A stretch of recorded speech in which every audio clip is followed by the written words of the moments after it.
inappropriate. What in the butt? So Whoa. what in the butt? What in the butt? So what in the butt? Are you done? Yeah. Okay. Hello and welcome to this week's episode of Two Trolls and a Brew. I, I I am one of your hosts, Samus, joined by my lovely co-host, Travis. He doesn't like the what in the butt song. Oh, yeah, we're definitely not getting on the FC air. All right. This week's show, episode 48, titled Masterpiece, subtitle Three Quarters Chub for Kaladesh. Travis, how's your week been, baby? Yeah. It's it was there. Oh yeah, nothing fun. Nah, not really. Just irritating people. I mean, that's fun for I me, mean, but that's your day-to-day life, though, right? right. Being irritating. Uh, well, magic-wise, we tried to have a PT. Sorry, not a PTQ, a GP trial Mhm. for PT Denver or GP Denver, All right? right. Which is only like 6 hours away. Usually, it's one of our more popular GPs in the area. Okay. 5 mother truckers showed up to play. My son, a gentleman who knows he's going for sure to the GP and really would have liked to buy. Scott, who is an avid listener of the show, and he, I think, is inclined to go. Nathan, who was thinking about it before he had to switch jobs. And then, remember the gentleman from Wichita who sent us an email a couple of weeks ago about the PPTQs? Yeah. He came down. That was cool. I got to play some Magic against him and let him wreck my face repeatedly. But like 5 people for a GP trial that's less than 6 hours away, where I know for a fact like at least 6 people are going from our Salina Magic area, and then like at least another dozen people from neighboring towns are going to, and nobody wants to get a buy. I don't understand. Like getting buys seems to be fragging awesome to me. If you can cash in, I think up to 2 with your Planeswalker points, and you can get 1 extra from winning a trial, that's 3 rounds off. That means you literally have to go like what, 3-3 to make the next day, Yeah. right? Like 50% to day 2 a GP. That seems easy to me. Like 4-2 to not be out immediately at your very next loss on day 2. But Right. still, it seems like a reasonable thing for a $10 entry fee and a little bit of a drive. So I don't understand what people's problem was. I would have been at this GP if I could have played.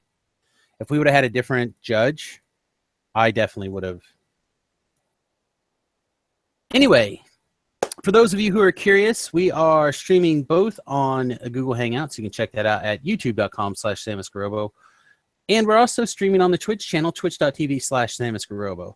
So if you'd like to be part of the show live, the easiest way to do that is to follow at twitch.com or twitter.com/SamusGarobo. I post out when we're going to go live, or you can just give us a follow. Or you can go over to the YouTube page and give it a follow. And that way you can be part of the show live. Occasionally we get somebody in who says a few things Magic related. And if you would like to be part of the show, you're too lazy or too busy to send us an email, like a couple of individuals, you can watch the show live and contribute right then and right there. All right. Anyway, shall we jump straight into the show? Yeah. Get deep in its guts. Troll cards of the week. Mine is Pinnavis. Yours is The Tool thing that I Exemplar. put on there. Tool Yeah, the Exemplar. Toolcraft Exemplar. Toolcraft Exemplar. Is this new one drop that came out Yeah, it earlier is. today? So I'm not super familiar with it right now at the top. I think it's like a 1/1 for 1. Right. And then if you And have essentially Metalcraft, it gets +2/+1. no. Well, if you have a artifact at the beginning of your uh combat phase, it gets +2/+1, or +2/+1. And Okay. if you have 3 or more, it gains first strike. And that happens at the beginning of your attack step Yes. or the beginning of your turn. It's at the beginning of the thing. Let me go look it over really quick. At the beginning of Let me your see combat here. phase, if you control an artifact, Toolcraft Exemplar gets +2/+1 until end of turn. If you control 3 or more artifacts, the thing to do, it gets first strike also. It's pretty cool. And then, at the end of turn, it goes back Yeah, to a 1/1. people are super excited for, like, more so for this set than any set I can think of in recent memory. And that's just, one example that came out. I think it released today, right? The spoiled today. Yeah, So yeah. I mean, and it seems like every day there's another card that people are just going insanely uh, crazy about. So I'm pretty pleased. I think this is going to be really fun. It's going to be a good set that gets lots of love, lots and lots of love. But I mean, I definitely hope so. It looks really fun to play with. it looks very awesome. So my troll card is Penibus. I think I actually pulled it up over here. It's a 7-mana artifact creature. It comes into play with 5/1/1 or 5/1/1 5+1/+1 counters. Thank you, Brain. You can pay a generic mana and remove a counter, and you get to put a 1/1 Penavite artifact creature token into play with flying. You can pay 1, sacrifice a Penavite, and put a 1/1 counter back on Penibus. This is one of my favorite creatures of all time because I love that. Make a bunch of blockers, put them all back on my guy. Make a bunch of attackers, attack, put them back. You know what I mean? Like, if you have enough mana, this thing just does everything you want it to do. If you can copy it, you can basically pull those counters off and keep them forever, basically. So, again, this kind of teams up with the Planeswalker I was super excited with last week. But I particularly wanted to talk about it this week because of the meat of this week's show. The announcement from, is it Mark Rosewater? I think was the one who put it out. Yeah, Mark Rosewater. Made the final announcement on how the special cards in the set are going to work. Did you get a chance to read that article, Travis? If it involved going online, then no. Okay. Well, it does, because that's where articles are posted now on Damn the it, I internet. guess you're just going to have to give me the cliff notes. So basically, from now on, they're going to have what they call masterwork. I'm air quoting masterwork, so it look like you're looking down at the table playing with magic cards. Masterwork. Yeah, maybe. Oh, you just like weirdly mute there for a second. Anyway, so masterwork cards are going to be a 50 card set, basically in roughly half in the first block and half in the second, or half in the first set of the block, the other half in the second half. Be like those fancy printing, like the Expedition lands. So this week, basically, in this article, he spoiled a few of these cards. So, Veteros Gearhulk. Mm-hmm. That's your big fancy green dude from this set, right? That you're in love with. That comes into play with the 4/1/1 counters. Yeah. So it's getting a nice reprint with a fancy border and alternate artwork. And it's all fancy. It's foil. Hangerback Walker, which looks absolutely incredible in this particular printing. Gauntlet of Power, which this is its first reprint, I think, since Time Spiral. So that's kind of cool. And then the one that's got everyone hot and bothered, Mana Crypt, is getting a reprinting right here. So we've got 26 more cards that kind of are getting this makeover for Kaladesh. And we know they're all going to be artifacts because they're calling them Kaladesh Inventions. Okay. So I don't know. It seems pretty sweet. I have a link for the article in the show notes if you feel like the overwhelming desire to click it and read it. But basically, the cliff notes: you got 30 cards in Kaladesh, 24 in Ether Revolt, and of course your usual note of if you open this thing in a limited format, you're gravy. And of course, these things are legal in any set that it's already legal. So that doesn't mean Mana Crypt is now legal in standard, no matter how much we want, or Hangerback Walker is sticking around in standard. But if you open one of these things at your sealed pool at a GPT or a Friday Night Magic or anything, you get to use them, which is pretty awesome, I think. All right. So I don't know. I thought we could take a minute and like go through some what we each think are likely artifacts that could see this makeover. I'm putting you on the spot, but I have a couple kind of done, and you can tell me how close you think I am, and then what other artifacts that maybe float your boat. How's that sound? I'm hoping Penibus is one of them. I hope Sol Ring is one of them. That would be an interesting one, actually, because they're printing Soul Rings basically in every commander deck. Right. So it is possible that they would print Soul Ring just to continue to flood the market on them. So the first one I have pulled up here is Echo Chamber. I believe it's also a commander staple. What's it do? 4 mana, and then 4 mana, an opponent chooses target creature he or she controls, put a token that is a copy of that creature onto the battlefield. That token gains haste until end of turn. Exile the token at the beginning of your next end step. Activate this ability only anytime you could cast a sorcery. So basically, it's a renewable way to clone one of their dudes. They get to pick the dude, but you get to basically clone one of their dudes every turn. It just kind of feels like something that they probably want to reprint in this set. Right. So now, like the expeditions, will we be able to use these in like limited formats?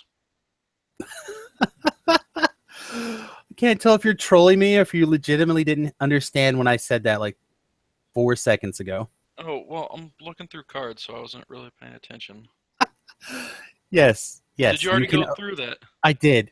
I Right, really did. Good. Oh, glad I was paying attention. The best co-host on the planet, folks. Oh, well, you knew that I didn't have an attention span when you did the thing. When I thought we should do this podcast. Yeah. So another one that I think would be pretty sweet for a reprint, Ensnaring Bridge. Right? Like, yeah. Oh, that'd be so fun. I just think that they're probably doing a combination of things that are too expensive to buy now, as well as things they think would be fun, like sprinkled into the set.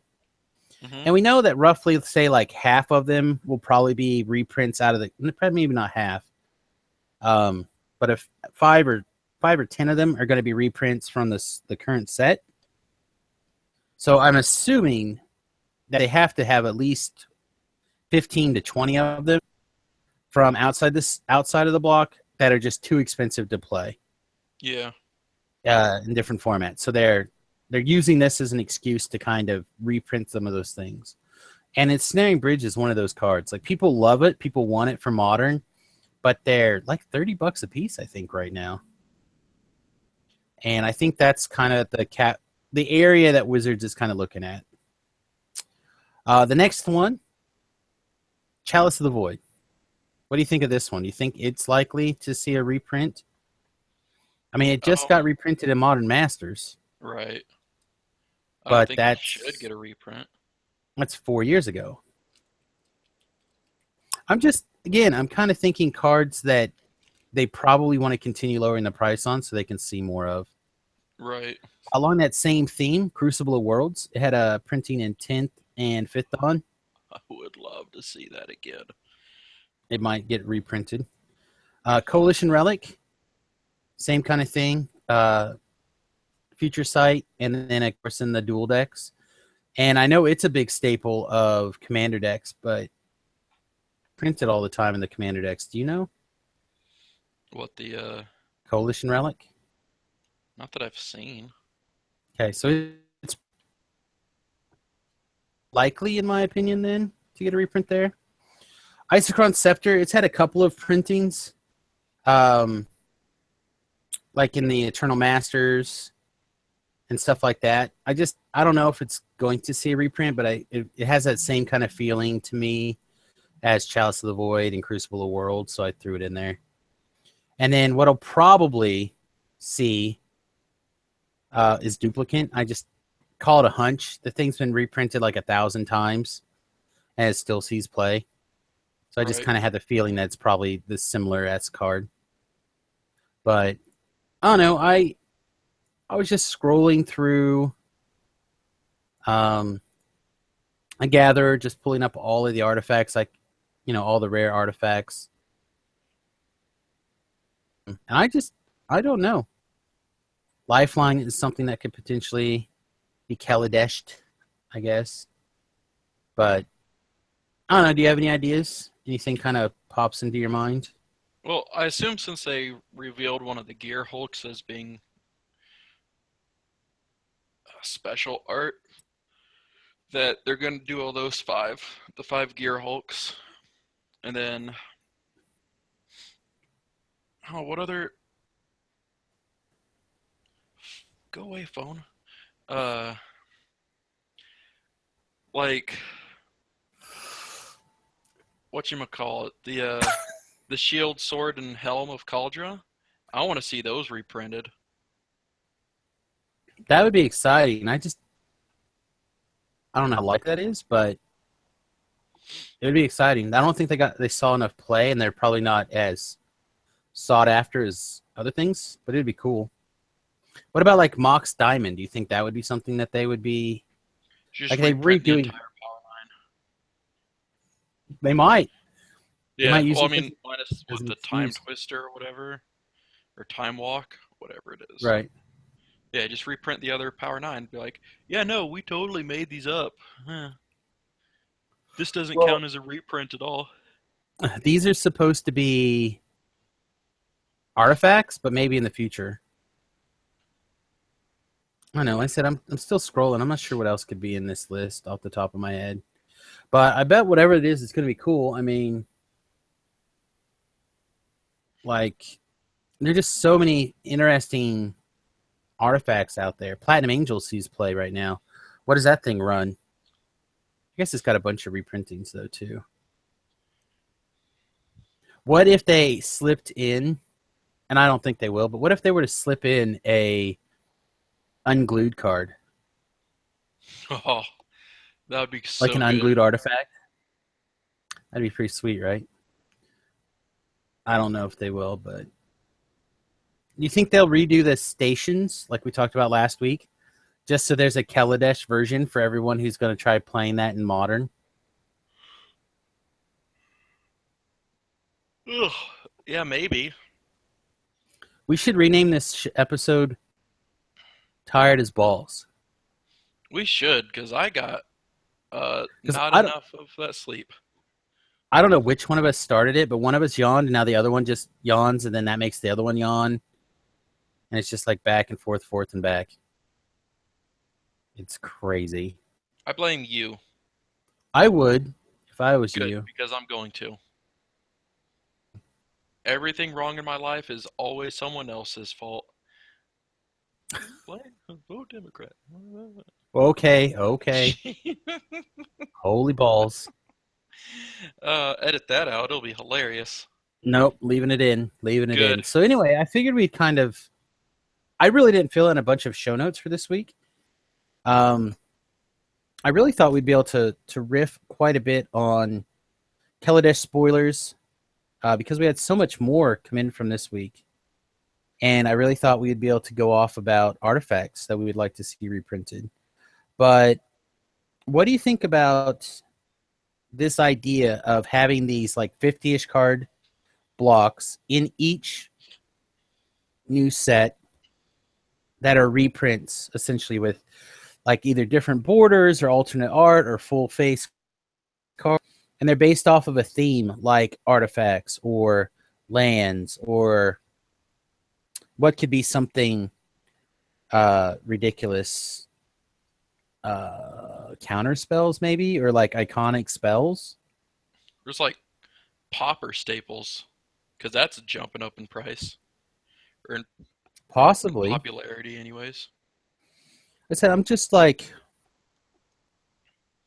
I'm I'm curious what your thoughts are in general on this is because it kind of Like feels for me, it to just kind of me. feels like it's a great way to get more people access to cards that may not be as available, but that it's at the same time, all it's going to do is increase the overall immediate sales, and then those same cards are, unless they mass reprint them, they're still going to be difficult to acquire.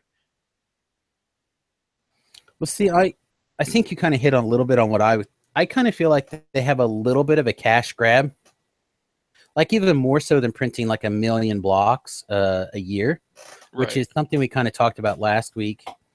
That's really hitting my local community anyhow, and you're kind of priming a community to say, okay, well, we have to go after these chase cards, if for no other reason to turn around and flip them. right, Right? I kept zero of my expedition lands. Every single one of those basically turned right around into a C note, like pack right, fresh. Like I opened it, I went woohoo, slid it into a sleeve, slid it into a hard sleeve, handed it to my LGS, and went here you go. right. So I'm curious how much of this does the same thing. I opened up a flooded strand and immediately sold it for $250. Like to me, that's all it is. Is just it's just another pawning method because I mean I already had a playset of all the normals. Why would I want one that's cost $230 more than it? Just flip that for profit and then go buy more stuff. Well, like I said, I think it has something to do with the Wizards of the Coast mentality of like, okay, how can we basically force people to buy sets so Hasbro keeps us around? And I have the feeling that that's a lot of that mindset. I don't Yeah, know. At the same time, this art looks sweet. I'm excited to play this particular one. I might keep some of these. right. Like I might get a play set of these Hangerback Walkers because, again, like I said, they look sweet. I mean, Gauntlet of Power is a commander card, I think, right? it People is. run that. Oh yeah. Um, so, like, I could see playing that. Obviously, Mana Crypt's a commander card. So, it's just, I think these are going to have even more value than other value than the Expeditions. Because the Expeditions went for really, really high dollar amounts. But these, I think people are going to want to keep, right? Right. Because people went, oh, well, I'm not going to play this one commander or this one fetch land, right? Like you said, you already got a play set of the others. Why do you need one that's different, right? Where these, I think people are going to be like, well, for my commander deck, this is sweet. And they don't have that special value of the fetch lands or whatever. So I had the feeling, though, what's going to end up happening is you're actually going to end up, people are going to hang on to these, and therefore the price is even going to be more significant for the high dollar ones than other ones. So like Yeah, Hangerback Walker is not going to be very expensive, but like Mana Crypt, even though they just reprinted Mana Crypt, it's going to be insane. I could see that. But Um, Go ahead. again, I just think it's just another outlet to rise the price of certain cards for no real reason other than personal gain. I don't see anything wrong with it. It's just what I see from it. Yeah, I have no problems with it. So like for example, that Mana Crypt uh, on MTG Goldfish is already going for $212. And it's Right. not even here yet. Where the Eternal Masters version of Mana Crypt, $77. So like I could buy And at their high, they were what? It's online. Their high point, they were like just under 150. Yeah. So So, and now they're kind of, you could easily buy two of them. well, that and they're on their way down. So Yeah. imagine what's going to happen when these mana crypts do like bottom out. Right. So I don't know. We'll see what happens. I'm excited to see everything. Actually, let's look at Hangerback real fast. All right, so Hangerback in the masterpiece is currently pre-selling for $86, right? Which seems pretty good. Come on, Hangerback, come on, MTB Goldfish. And then a not foil version is $2.50 in paper. Right. Like, that's insane to me. Comparatively, like that one was, it's just reprinted as 4 of, and they're $80. Mm-hmm. I don't know. I'm excited to see it though. I'm excited to see what happens. I'm curious though how quickly this is going to burn itself out in the Magic community, because they're going to have to keep going bigger and bigger and bigger, right? Right. To make this happen. So like fetch lands, how much higher could they got than fetch lands? All right, well, we're taking a little bit of a sidestep to artifacts. Even if you do stuff like Mindslaver, can you imagine how nuts your pool could be If you got a if you opened a Mindslaver in Yeah. limited, like a GP? Yeah. Could be absolutely incredibly insane. Or Mimnarch, bonkers, right? Like, so imagine we're doing that. Now, what could they possibly do for the next one? Right? Like, what's the next theme that you could do basically of any color? Popper Right? Because you have, but that's not big enough, flashy enough that they're going to sell packs on it. You know what? I would love to see a full art Delver of Secrets. Maybe, like, but what else? Okay, so you have Delver's Secrets, but what's Delver's Secrets run? Cheap. Like is it? Yeah, exactly. It's not expensive. But how does that sell sets? Like, does that sell packs off the street? Like anything close to this Mana Crypt or Lion's Eye Diamond, or what's another one that could be in there? Like mana artifacts go to brain over and over and over again. But yeah, like you could do iconic spells, right? Like you could do Force of Will. I don't know. Maybe Damnation. I don't think they're ever going to repeat Damnation. Wizards. Hang on, let me put you back on the main camera. Go ahead. Continue to stare at them for a minute. I will. Just let that silence creep in there for a second. Well, then shut up and let it happen. He's staring right into my soul. It's like the Penton stare. Okay, I'm done. We're primarily a podcast. We can't have dead air for ever for you to just do whatever. I have to make commentary. For those of you who aren't watching the video feed, it was worth it. You should definitely go check it out. I might go back and screen capture that just so I can put it in the show notes so you guys can get some idea of that glare. I don't know. What else, Travis? Should we just jump into this email that we got? Because like I didn't really have much of a show. Like there aren't a ton of new decks. The format's about to rotate. Everyone seems preoccupied with what's the next thing. I think the Toolcraft Exemplar will be great with Sigarda's aid. Probably will be. Boom, You're probably not wrong. Bone saw. Okay. Couldn't you do that anyway without Sigarda's aid? Yeah, but with the Exemplar, it's going to be like a 6/2 with first strike on turn 2. Okay. So like you turn 1 it, turn 2 Sigarda's aid, play all your bone saws. Right. Then what do you do with your other white mana? That's not the issue right now. You play the 1/2 that makes a clue, so you can draw a card next turn All and right, actually have whatever. 2 cards in your hand. Yeah, or you can just play it out the way that Hellbent is supposed to be played out in a mono white deck, and just start swinging. Okay, Exactly. let's look at this mono white cards Nothing from screams Kaladesh Rakdos right now. quite like Nothing's practice like mono mono white. white.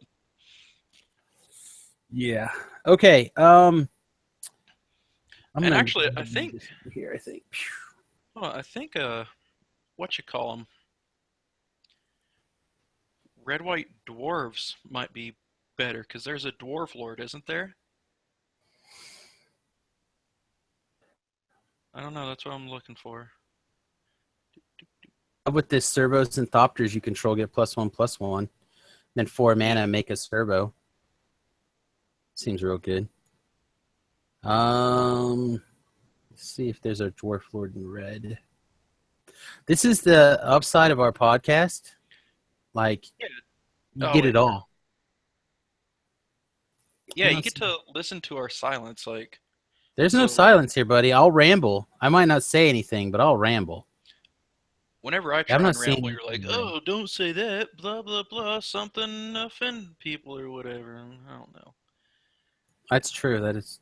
It's pretty true. Oh, there's a dwarf lord. Yeah. See, told you. It's the red white guy. Other Yeah. dwarf, other dwarves get +1/+1. Each vehicle you control gets +1/+1 as long as it's a creature. When it becomes tapped, you may pay X, reveal the top X cards of your library, put a dwarf and vehicle cards from among them into your hand, and put the rest on the bottom in any order. More importantly, it is a 3/3 for 3. Right. Could be relevant in this format. All right, Ooh, let's. you know what would be a great one for this set? What? Mainly because I want to see it again. Mirror Gallery. I'm That's the one thinking that says the legend rule doesn't apply. that could be cool. Yeah. All right, so let's look at the thing that everyone seems to be shitting their pants over right now. Vehicles, the wolf. We talked about it last week, right? Mm-hmm. But then this week at the shop, like everyone was going crazy over it nonstop. And I guess they released an artifact or a vehicle that's just like massive Okay. with flying. Yeah. What is this thing? I have not seen it yet. It's the flagship. It was like one of the earlier ones that was released. No, it's something that's like a crew 5, they said. Yeah, isn't that the flagship? No, the flagship's crew 3. I don't see anything that says crew 5. Oh, there Uh, it is. yeah, there's one. The Demolition Stomper.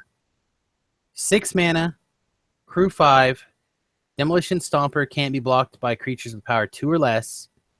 Crew 5, it's a 10/7. Doesn't have Yeah. haste. Doesn't have anything. Doesn't have flying. It's got a little bit of pseudo evasion. But basically, it's just a big old 10/7. It's an Uh-huh. uncommon. It doesn't feel like what they were talking about. I don't see why that would be so exciting. People are mostly excited for the fact that they found a reason to use the wolf. And they were just going nuts. I've found reasons to use the wolf, and he does really well. He's an excellent card. It Ooh, might be what's a she. this? We can't assume Fire its Fortress gender. Puzzle It's Knot. 2016. It's a dog. Its gender is dog. Its gender is robot dog. I'm sure Sexist. that's a gender now. We just hit the. We go to the Reddit. I'm sure we'll find robot dog as one of the genders. All right. Oh, good. Fire Forger's Puzzle Knot. When Fire Forger's Puzzle Knot enters the battlefield, it does 1 damage to target creature or player. Loving it already. 2, on red, sacrifice it. It deals 1 damage to target creature or player. Guess what card's going in like my only semi-competitive commander deck? I would assume this Card. one. This card. But I maybe. like What's the red planeswalker that says you can use as your commander? Duretti. That's my commander deck. Oh, Is a okay. Ready deck. So So, this thing would be sweet. um, Can you use? the puzzle nuts all seem very boring. No, I think they all look sweet. Dude, this one does 2 damage for 5 mana. It's an artifact. Pretty sweet. I love artifact mana or artifacts that do things like deal damage. Then why not just get the oh, what's it called? It's the meteor rock or whatever. Meteorite, 5 mana. I think When I it think comes in, there's a deal meteor two rock in damage to the that. thing, and then add any mana to your mana. I think I have a meteor rock in that deck actually. Yeah, so that's way better than this because it makes mana. It's a No, 5 mana rock. this this can come down on turn 2. The mana rock Yeah, can't come down till turn and like 5. maybe be And what? removal. You know, it's part of a combo piece. What's this black one do? When it enters the battlefield, you may draw a card and lose 1 life. And 2 and a black, sacrifice it, and you do it again. I think all these are sweet. That one in particular seems really, really good. Talk about your love of Pauper. Like, I would play the hell out of these in the Pauper deck that I want to play. Yeah, that's a good cantrip. It is a good cantrip. Like, for an artifact, cantrips? Now, I don't know. I think we really need to hit base on something that I know I love and Remy also might love, and that's the Aether Flux Reservoir. All right. That's also a card that a lot of people have been going a little bit crazy about. So I'm really wanting to make like a pseudo storm deck. Okay. So with the Aether Reservoir, it's a 4 mana. It's an artifact. Whenever you cast a spell, you gain 1 life for each spell you've cast this turn. So essentially, if you cast 2 spells, you gain 3 life. Mm-hmm. And then you pay 50 life, and it does 50 damage to target creature or player. So I want to play this in Modern Mm-hmm. with basically like the Cheerio deck, and then Hercule's Recall. Right. Except So Hercule's Recall puts this thing back in your hand too, but that's okay. yeah, hmm. But keep going. Because I'm on the same page. I actually had considered putting 1 or 2 of these in my Thing in the Ice deck. Because one, it can gain you some life, some much needed life, especially against certain decks like Burn or other aggressive decks. Mm-hmm. And I spend so much life casting Phyrexian mana spells that anything that kind of like that stems that a little bit can be really huge. And like one of the cards that I want to put in this is the Phyrexian mana shock that does 1 damage for the Phyrexian mana. Gut I shot. forget what it's called. Gut shot. Thank you. And I think this would just be a crazy helper. I don't know if I'd ever be able to gain enough life that I could pay 50 life and kill somebody with it. You can. But I mean, in that deck, Oh, like right. if any deck can, that deck might. It'd be But really fun to do. hit me. Put it with the artifact that says, or whenever you gain one, or whenever you gain life, gain double that much life. That would be really exciting. So like Like the first this, spell you gain 2, and then the second spell you'll gain uh 4. yes, it would try to go up to 2 and then go to 4. Then you try to gain 3 and go to 6. Mm-hmm. Yeah, it could go off really quickly if you could get it all to like work. Which would be It awesome. would be awesome. I would To have like a to see the complete list. stall deck.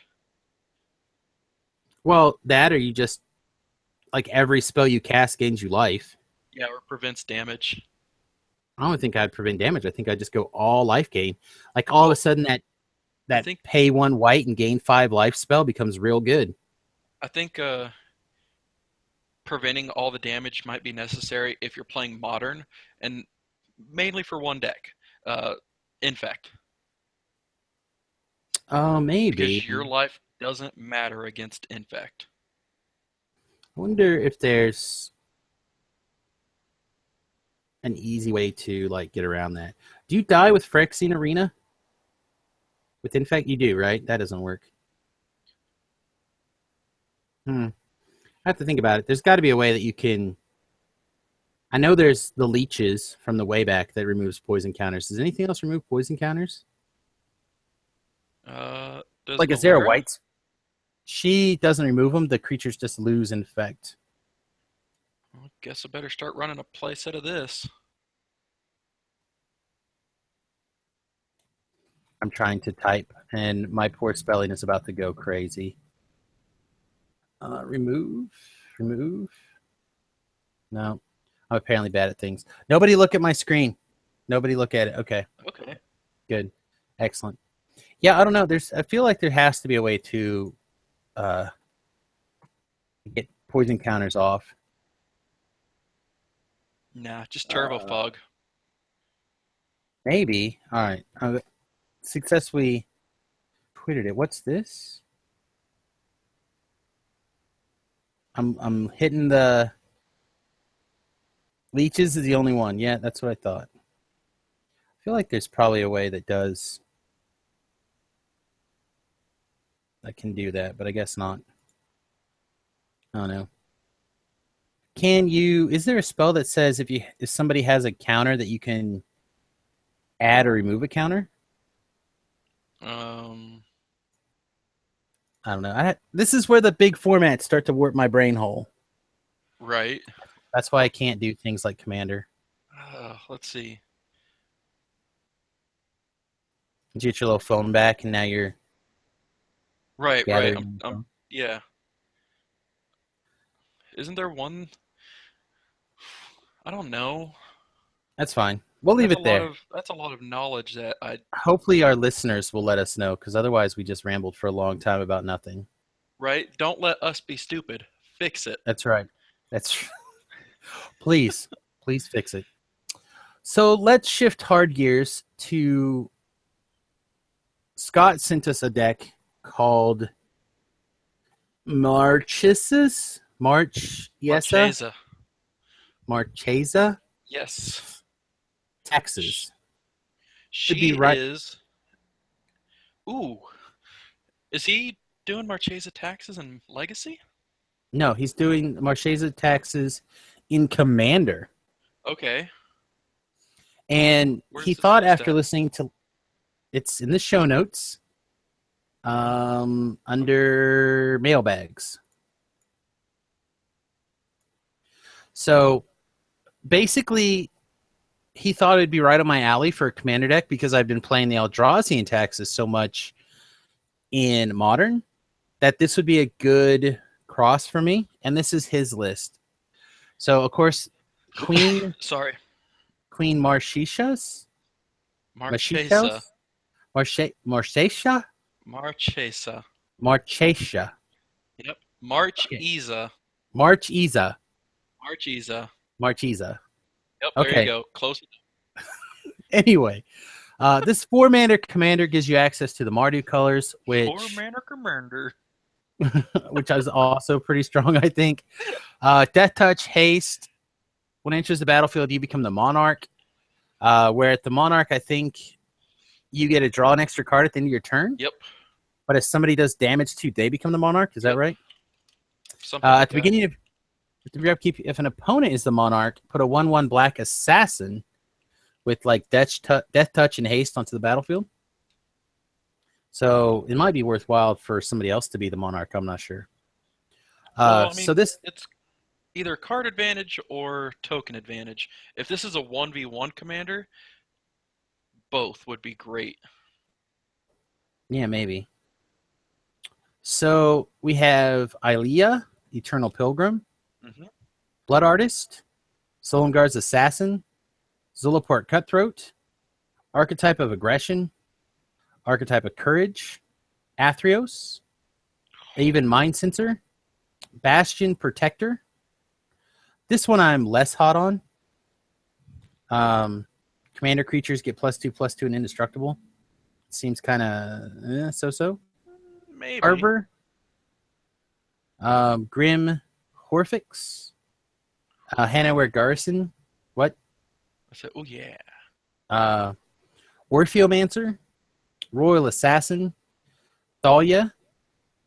Archangel of Ties. No. Disciple. It's the Heretic Cather. Both Thalias are in there, I think. So Thalia. Maybe not. Maybe I was wrong. I thought both Thalia was in there. Unless it's Angel on the of other. Ties. Yeah, I'm not seeing it. Might have just had it crosswired in my brain hole. Angel of Ties, Disciple of Bolas, Eberros, God of the Dead, Farinrath Noble, Miko Konda, the Truth Seeker, I love Mogis, God of Slaughter. You like Mochiko? Yeah. Auric Master Tactician, which a lot of people are trying to figure out how to make this work in Standard now. This is Yeah. Oh, that guy's so much fun. This is one of the first times I've seen him in something outside of that, and it could be really strong. Solemn Simulacrum. This is the first Audric. You're thinking of the current Audric. Oh, is this the old? Okay. Yeah, I'm thinking the current Audric. Then you got the That's robot. still a good ability. That's still a good ability. Yeah. The robot, Windborn Muse, Karmic Guide, Karzul, Tyrant of the Cliffs. That guy's so much fun.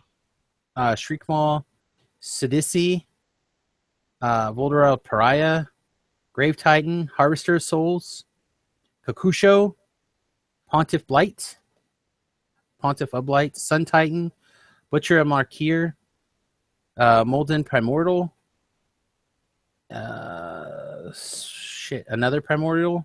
Yep. And Intesta Invoyer of Ghosts. And then we have a bunch of spells that are also really good.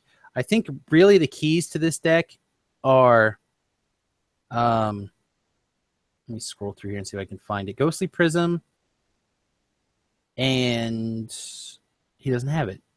There's Ghostly Prism that scales based off of the enchantments you have. Mm-hmm. But I guess he's not running that many enchantments. He's running a bunch, though. But anyway,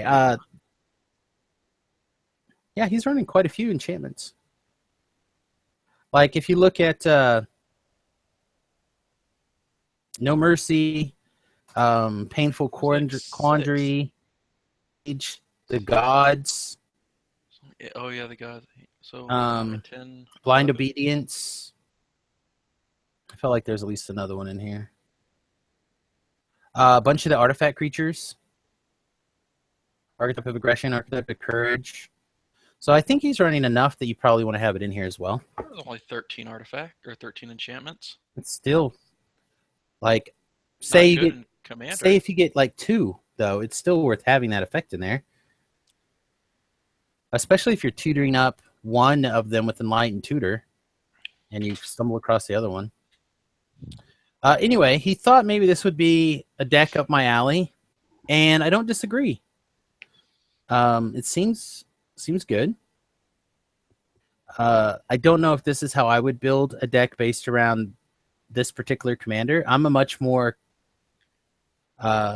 aggressive player when I'm playing an aggressive type color pairing.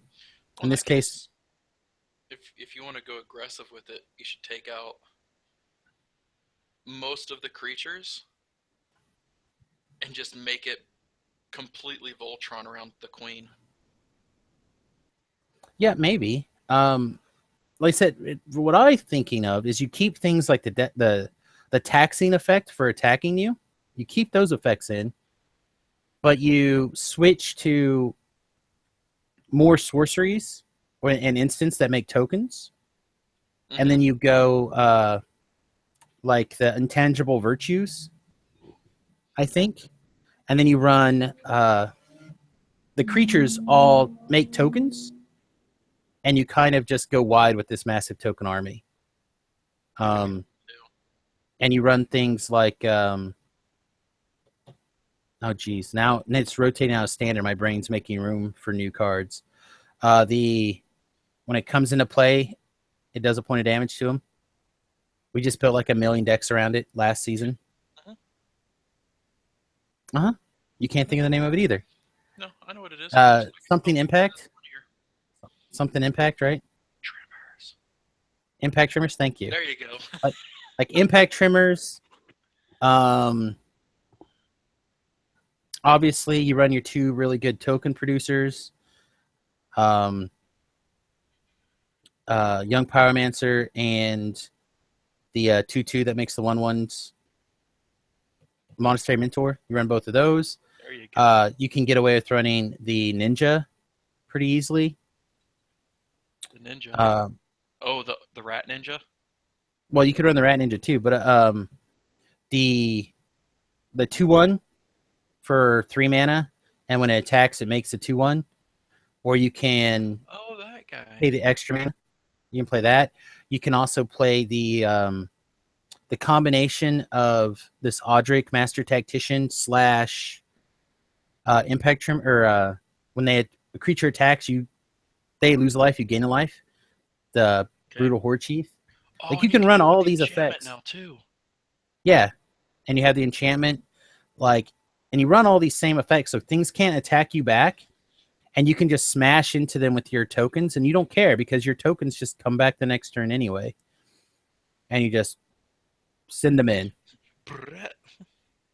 So I don't know. I think this is an exciting couple of cards that you have in this deck that I could definitely get excited about building around.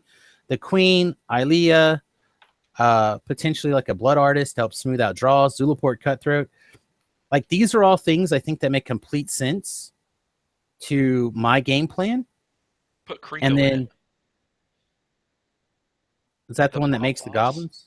Yeah, he makes goblins equal to the number of goblins you control. And you could also run like Factory. Well, you can also run the Siege Gang Commander. Thank you, Siege Gang Commander. You could also run like the parents, right? You can run the parents. You can also run, like, it's awesome. I could like start to think of something and then you come up with the name. Like you knew exactly what I meant when I went like this. Uh-huh. Come on, hey, what's the thing? Oh, the Siege Gang Commander. Okay. if Riley was here, Riley would know. But you could also run like the parents. You could also run your artifact creatures get haste. You could actually, can you run? You can't run the Ornithopter combo thing, right? Sword of the Meek, whatever the Ornithopter thing is, because it's like hybrid white blue. Right. Yeah, it's hybrid blue. Ooh, but you could put Kiki Jiki in here. You could. And you could run Pinavis. There you go. Well, my work here is done. Kiki Jiki with the parents or the other Pinavis. guy. You can't Kiki Jiki parents. It's non-legendary. Is it? Whatever. You can still Kiki Jiki the Siege Gang Commander. You could. You could run the mirror, whatever thing that you talked about before, that makes things lose their legendary. Then you can do the parents. They don't lose the legendary. It just makes the legend rule not apply. Oh, well, that sucks then. Because Kiki Jiki says that's target non-legendary creature. Right. As I hold up a Kiki Jiki. Is that one foil? No, I have a foil one somewhere back here, though. Okay, you just have a shoddy camera. Got it. Do you want a foil one? I'm sure I could dig up a foil one. I would love for you to just send me a free foil one. Sure. As soon as you send me a free, like, what, $50 or whatever it is? Damn. The clauses. But no, I have one, and it's going to the foil guy next time I see him. The foil guy? Gonna get all the. So I think I mentioned this before, but we have a guy based out of Wichita who comes to our PPTQs as a vendor. We call him Big Head. And okay. I was talking because he's got a massive noggin. And he refers to himself as Big Head too, so it's fine. Do you call it to his face? Yeah, he refers to himself as Big Head too. Okay, then that's the nickname. Funny. That's like the nickname he's kind of pulled upon himself. Like I think he probably was called that as a child, that he decided to own it instead. Right, instead of let it be harass me, he's like, Hey, what's up? My name's Jeff, but you can call me Big Head on the count of this fucking watermelon. Exactly. It's just like that. He's All like, right. both of my heads are massive, and that's a promise. So If you don't believe me, I was, just wait. that's right. I'll pass out from blood loss to one head to the other, but it's okay. But I Anyways, was back to talking your with him. story. I was talking with him at the last PPTQ. I'm like, man, I got a ton of these valuable uh, foils, and I just don't know what to do with them. He's like, yeah, people lose their value, but I I do really well with foils. Like, really? Maybe I'll just have to bring you foils. So, like, here's a pile of foils that I have set aside.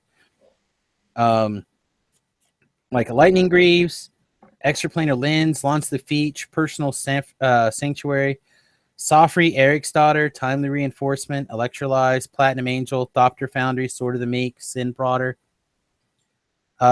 Kiki Jiki. Like, these are just a handful of foils that I'm never going to use.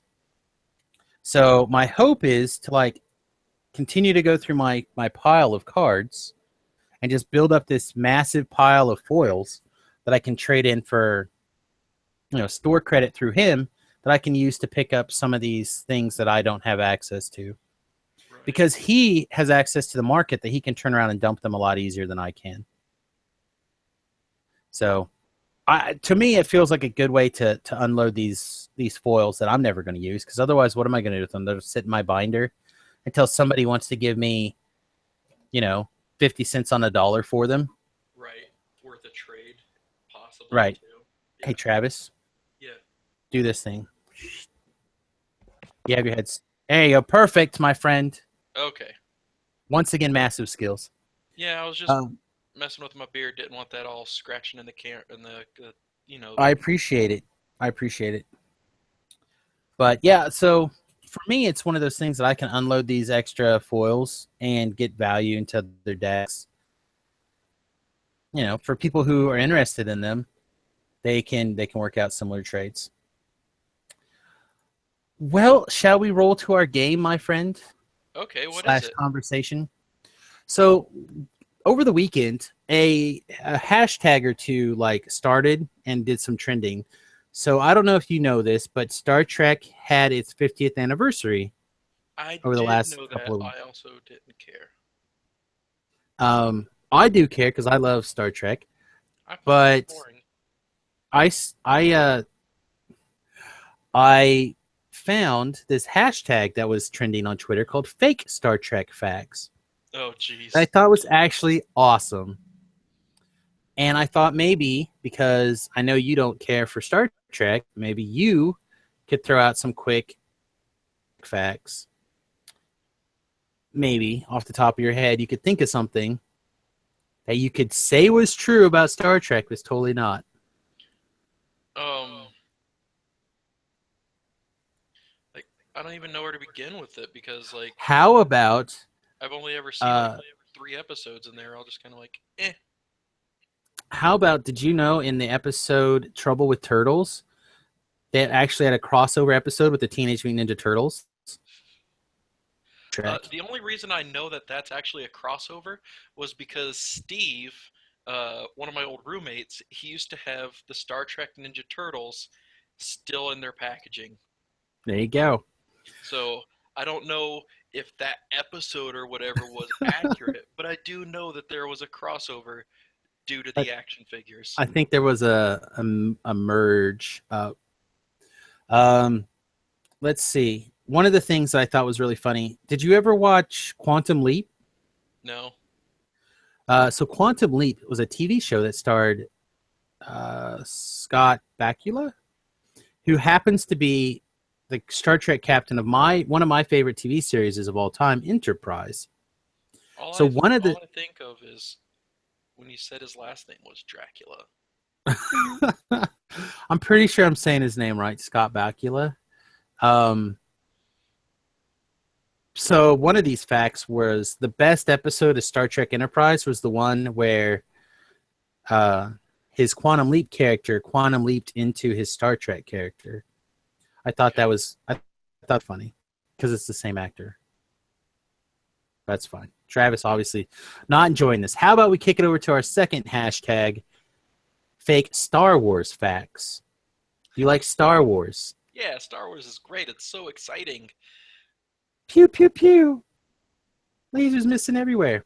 So how about the fact that C3PO and R2D2 and C3PO had an illegitimate child, Okay. and that is BB2 or BB4, whatever the BB robot is. 8? 8. They had 8 illegitimate children? No, it's BB-8. I don't care.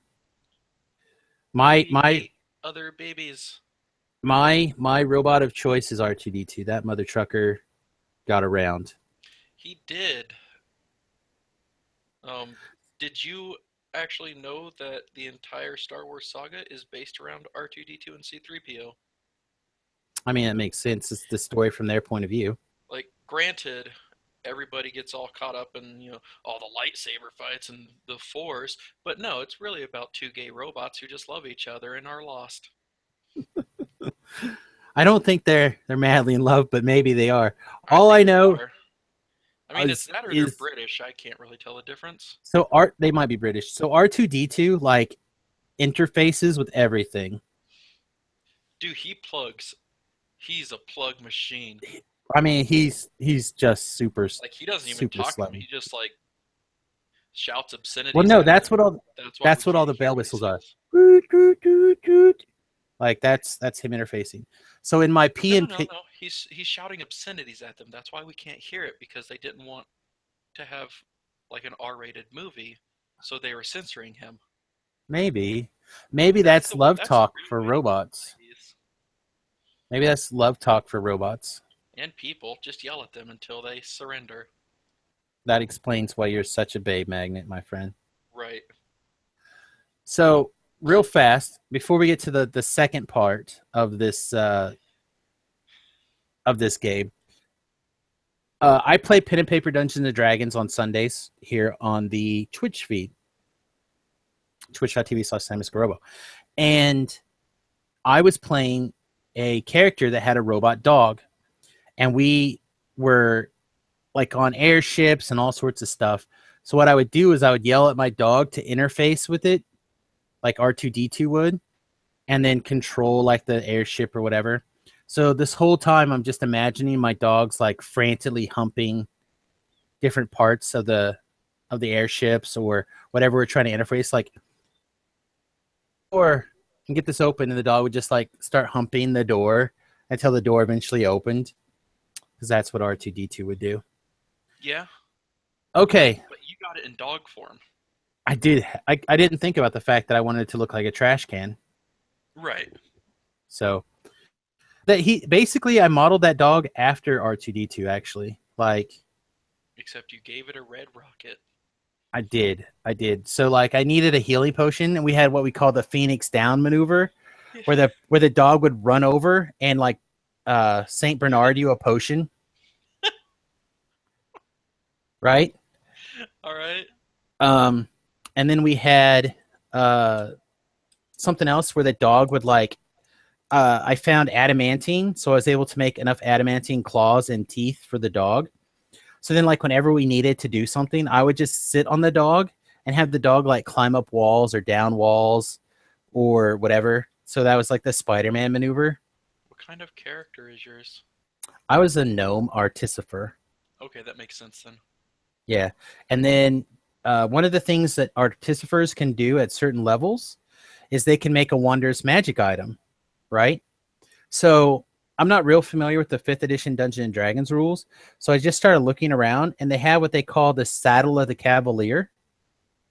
I don't know if you're familiar with this particular magic item, but attacks made against an animal wearing a Saddle of the Cavalier are made at disadvantage, which basically means it's like a 50-50 mischance. Okay. They have to roll twice. They roll twice, and they take the lowest of the two values. So basically, I ended up making this dog into like this insane attack machine, and basically so I just rode the dog in battle everywhere. So I was like a little crossbowing machine on top of this dog, but the dog actually did everything dangerous. Right. So like it spit grease if it needed to. And like I was about ready to have like a grappling hook installed into it and all sorts of weird stuff. And I really wanted to figure out a way to have like a giant crossbow on the back of it. I don't know. It was really fun. All right, but this is not a podcast about Dungeons and Dragons, and this is not how we end the show. We're going to end the show with who would win All right. these team up fights. Okay. All right, are you ready? Yeah. Kirk, this is the first one that I actually saw online, and it made me start thinking of putting these together. Okay. So who would win, Kirk and Spock, Hans or Chewie? Han and Chewie. That's what everyone says, but hear me out. So Okay. Hans goes to shoot Kirk, right? Han, yeah. But then a red shirt would jump out and take the blaster bolt for Kirk. And then during that confusion where Han's like, what the F? Spock would or Kirk would throw a rock at Chewie and Chewie would explode. And then Spock would walk over and invoke a nerve pinch Hans. Okay. Now a counter to that. Rocks don't explode.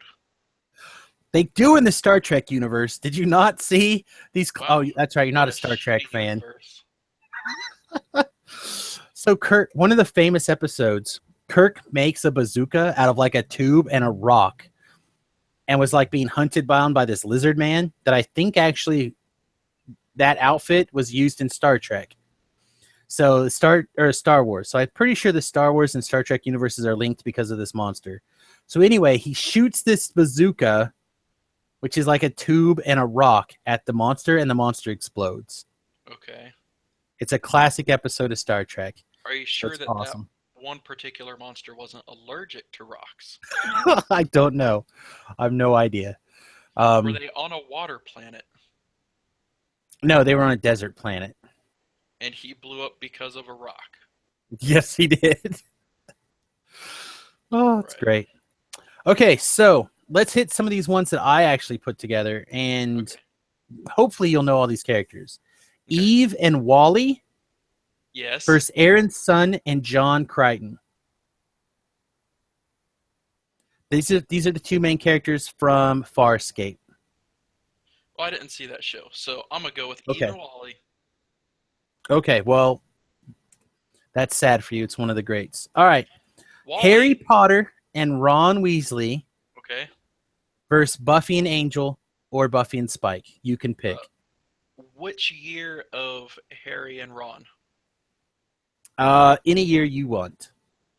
Well, I mean, if we're going with the final year, then I'd say that they would win because they just magic the vampire slayer away. Can they do that? Yeah, they could just be like, now you're in space.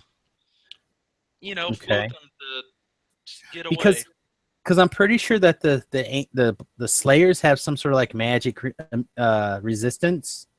Oh, well, I mean, because she's there to fight demons and witches and things. If they have any sort of magic resistance and there's no snakes around, then she's going to win for sure because she knows how to fight. And wizards are known for not fighting. There's a quote from one of the episodes. One of the episodes of where they're on the bad side of the universe or something, and Buffy's like, I'll just shove a stake into their heart. You'd be surprised how many things that kills. So I think she'd just be able to throw the stakes at the Harry Potter boys from a long ways away and get them. You don't think that they'd be able to deflect them? I don't know. I think between Angel or Spike, they are effing wizards. But the spells, Forgeticus, Blue Jobicus, their spells are not the most insane, I don't think. I could be wrong. I didn't pay that close attention to the movies. Okay, Gandalf and Frodo for Sonic and Tails. Oh, Sonic and Tails. I think I agree. Frodo wasn't much of a fighter to begin with. And pretty sure Gandalf's getting up there in age, so his reflexes are a bit slower. Doesn't And he just like when he would die? Doesn't he just come back stronger, stealing everyone's XP? it was just the one time. He made a deal with Satan before he died. That was a lot of XP. Yeah. I'll hold back this XP monster. Don't worry, Gandalf. guys. I'm not Gandalf. greedy. Gandalf knew it only had 2 hit points. Right. He could see So the yeah, he could see the health bar.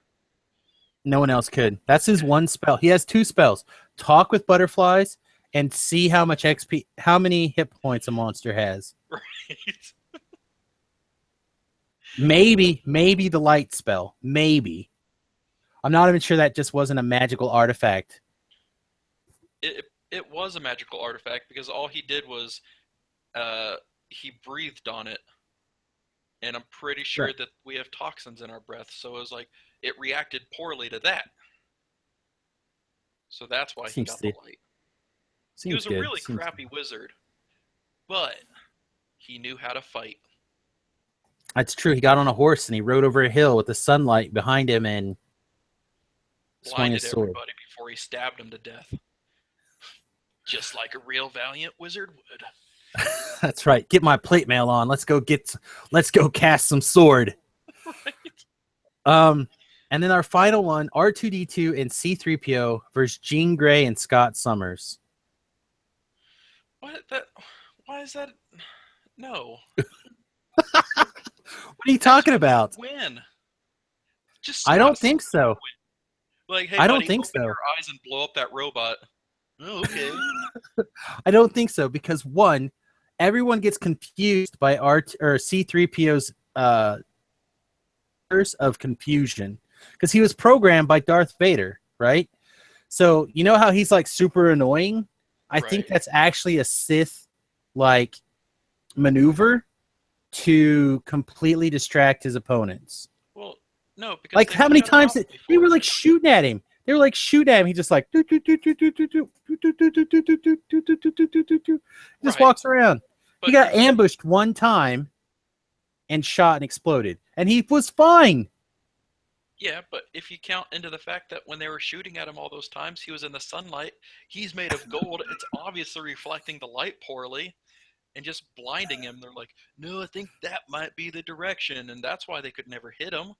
I'm pretty sure it's a Sith power. I'm pretty sure. And then R2D2, he's got everything. He would just be like, Scott Summers would try to shoot him, and he'd be like, mirror, beep, Okay, but at the beep. same time, you have Jean Grey, who's, you know, a telekinesis, and she could just like pick them up and start spinning them so they wouldn't know where they were, and then Scott Summers would just open his eyes.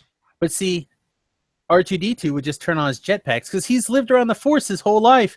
He knows what happens when you get picked up and spun around. You just got to wiggle and wobble. And he just, and he would shoot out his little grappling hook at C3PO, and he would just like, jet. No, I'm pretty sure that they would win. Cyclops would win. I'm pretty sure that they would get tired and give up and go home. Well, no, they And wouldn't because apparently R2D2 would end up sexually merging coordinating with Jean Jean Grey. Oh, can you imagine And of naming your course, Phoenix R2D2? all of a sudden his little shock arms out pulling her hair. And she's like taking it. And he's just like beep beep beep beep beep beep beep beep beep beep beep. All right. If you would like to send us an email, just like Scott did, just like so many of those have in the past, our email is the number true to trollsbrew@gmail.com. Once again, follow us at Twitch at Samus Garobo.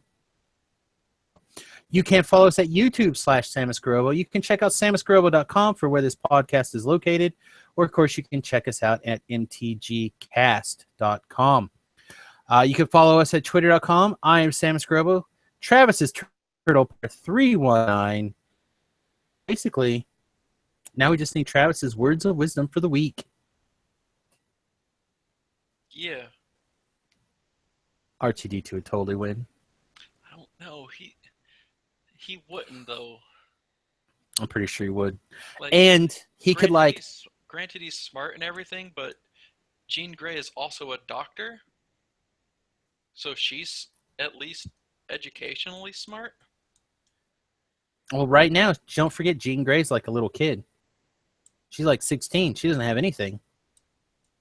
Well, But then now you're a imagine, pedophile's delight.